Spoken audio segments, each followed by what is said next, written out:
अगर आप बहुत मुश्किलों से गुजर रहे हैं तो एक बात हमेशा याद रखना, सितारे कभी बिना अंधेरे के नहीं चमकते। वृषभ राशि, वृषभ राशि के लिए बहुत ही इंपॉर्टेंट एवं महत्वपूर्ण सूचना दे रहा हूँ। मेरे बातों पर जरा गौर फरमाइएगा और ध्यानपूर्वक सुनिएगा। और ज्योतिषियों की तरह मैं वाहवाही नहीं लूटूंगा, क्योंकि आपके राशि के लिए वे क्या करते हैं, अच्छी अच्छी बातें कहते हैं और आप प्रसन्न हो जाते हैं उनसे और फिर आप वाहवाही करते हैं। तो जो सच्चाई है मैं केवल वही बातों को बताऊंगा, इधर उधर की बात नहीं करूंगा। इसलिए जिस ग्रह से एवं जिस स्थान पर आपको मैंने सतर्क करना है वो मैं अवश्य में वो करूंगा। देखिए, आपके 12वें घर में गुरु और राहु का अभी फाइनल चरण चल रहा है, लास्ट चरण गुरु चांडाल योग का, यानी कि 30 अक्टूबर को गुरु चांडाल योग समाप्त होने वाला है। अब कई ज्योतिषी कह रहे हैं कि भैया राहु कम डिग्री का रह गया है, गुरु ज़्यादा डिग्री में चले गए हैं, राहु का दोष कम हो गया है। ये केवल आपको एक ढांढस बता रहे हैं और कुछ भी नहीं है। देखिए, राहु एक छाया ग्रह है और जो पाप ग्रह छाया ग्रह होते हैं ना, इनकी छाया मात्री बहुत होती है। ग्रह के ऊपर या आपके ऊपर ना इनकी छाया पड़ जाए उतने से ही आपका बिगड़ सकता है।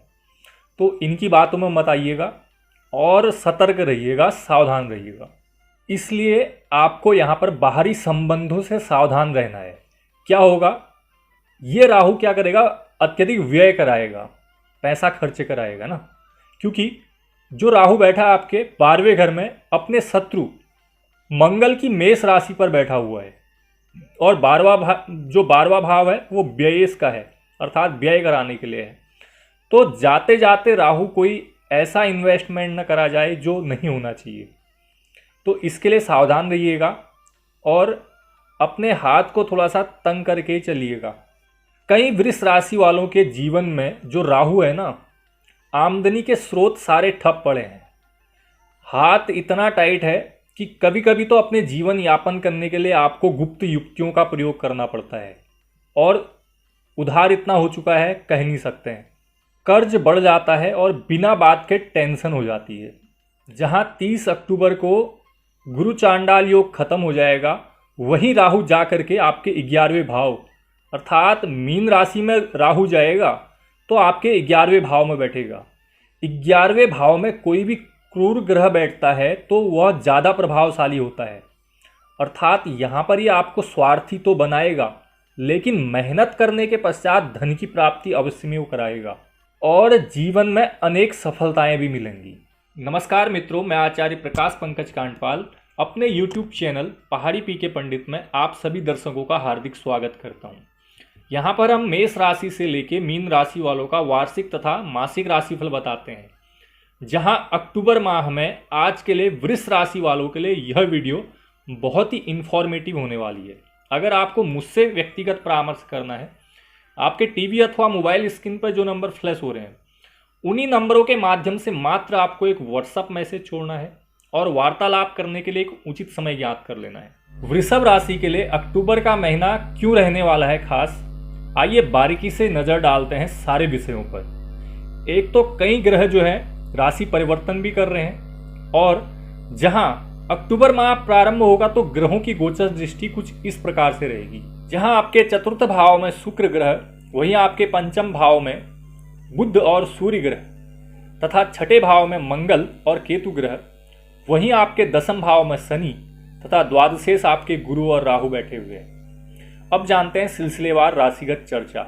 अब जानते हैं आपके स्वास्थ्य के बारे में। आपके राशि के स्वामी कौन बनते हैं? शुक्रदेव। और शुक्रदेव कहाँ बैठे हैं? आपके राशि के शत्रु सूर्य की सिंह राशि पे अर्थात चतुर्थ भाव में। तो यहाँ पर ये शत्रु राशि पर बैठे हुए जो शुक्र हैं वो आपके टेंशन को बढ़ाएंगे, अर्थात आपके मन में घबराहट होगी। क्यों? क्योंकि घर की जिम्मेदारी तथा परिवार की टेंशन आपके स्वास्थ्य में बाधाएं पहुंचा सकती है। बेफुजूल में गुस्सा आएगा तो स्वास्थ्य बिगड़ेगा। स्किन की समस्याएं हो सकती हैं, प्राइवेट पार्ट में प्रॉब्लम हो सकती है या बीपी की समस्या से परेशान रह सकते हैं, इसलिए ध्यान अवश्य दीजिएगा। वही बात कर लेते हैं बच्चों से संबंधित पढ़ाई की।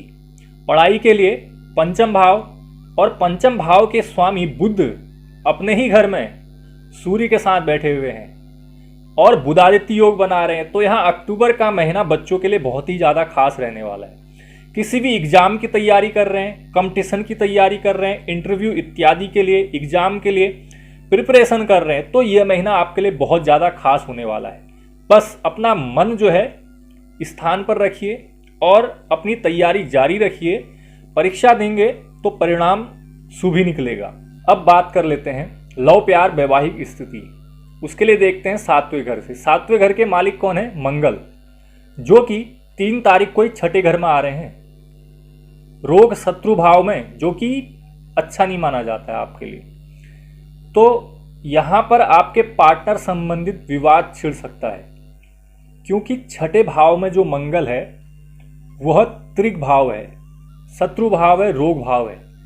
तो यहां पर जो मंगल है ना, आपस में दूरी बनाता है, फ्रस्ट्रेशन करता है एवं आर्गुमेंट बढ़ते हैं, बेफुजूल का गुस्सा आता है। गुस्सा जब आता है तो आपस में रिश्तों में तनाव बढ़ता है। विशेष सलाह दूंगा कि आप यह महीना थोड़ा सा सावधान रहिए और चुप रहने में ही भलाई है।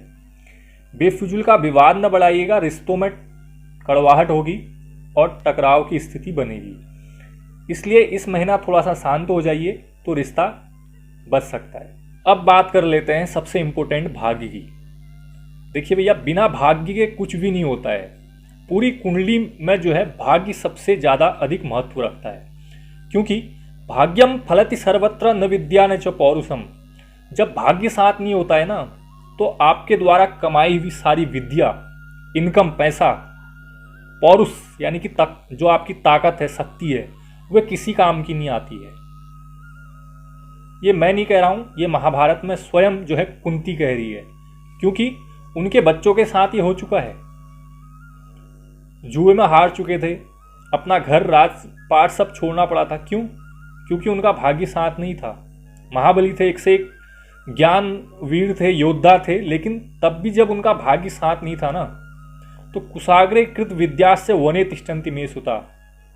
आपको जो है वन वन ही भटकना पड़ेगा, ठोकरें ही खानी पड़ेंगी, कितना ही आप कुछ कर लो, जब आपके हाथ में यश नहीं है तो। इसलिए भाग्य का होना बहुत जरूरी है। और यहाँ जो है आपके भाग्य शनिदेव है तो अपने ही घर पे, लेकिन वक्री है। इसलिए इसका फल क्या होता है ना, बहुत धीमे धीमे मिलता है, क्योंकि शनिदेव बहुत ही धीमे चाल चलते हैं ना, बहुत लेट चलते हैं, बहुत ही स्लो ग्रह हैं, सने सने चलते हैं, धीरे धीरे, एक घर पर बहुत ज़्यादा समय लगाते हैं। तो इसलिए थोड़ा सा आपके अंदर पैसेंस होना बहुत ज़रूरी है। अगर पैसेंस नहीं है ना, तो फिर कोई काम नहीं होगा। अगर आप चाहेंगे कि भैया ये काम मेरा तुरंत ही हो जाए, तो नहीं हो पाएगा। या आप सोचेंगे यार कई समय से मैं मेहनत कर रहा हूँ लेकिन हो नहीं रहा है, क्योंकि आपके अंदर पैसेंस नहीं है। इसलिए सबसे पहले पैसेंस रख लीजिए, काम जरूर होगा और इसी वर्ष होगा, लेकिन धीरे धीरे होगा। अब बात कर लेते हैं कैरियर की। और कैरियर के लिए, कैरियर के मालिक 10वें घर के स्वयं शनिदेव अपने ही घर में बैठे हैं। हालांकि वक्री हैं, लेकिन फिर भी अपने घर को फल देंगे।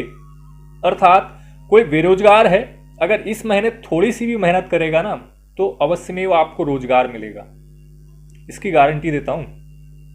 बस आप थोड़ी सी कोशिश कर लीजिए, अपने फील्ड में कोशिश कीजिए, तो आपको अवश्य में रोजगार मिलेगा। लेकिन एक बात का अवश्य में ध्यान रखिएगा ना, राहु आपके 12वें घर में है, बेस हैं। अर्थात कोई ऐसे ब्रोकर के बीच में मत फंसिएगा जो कि आपका काम नहीं करे। आपका पैसा लग जाएगा लेकिन काम न हो, उससे सावधान रहिएगा। अच्छे ब्रोकर को पकड़िए।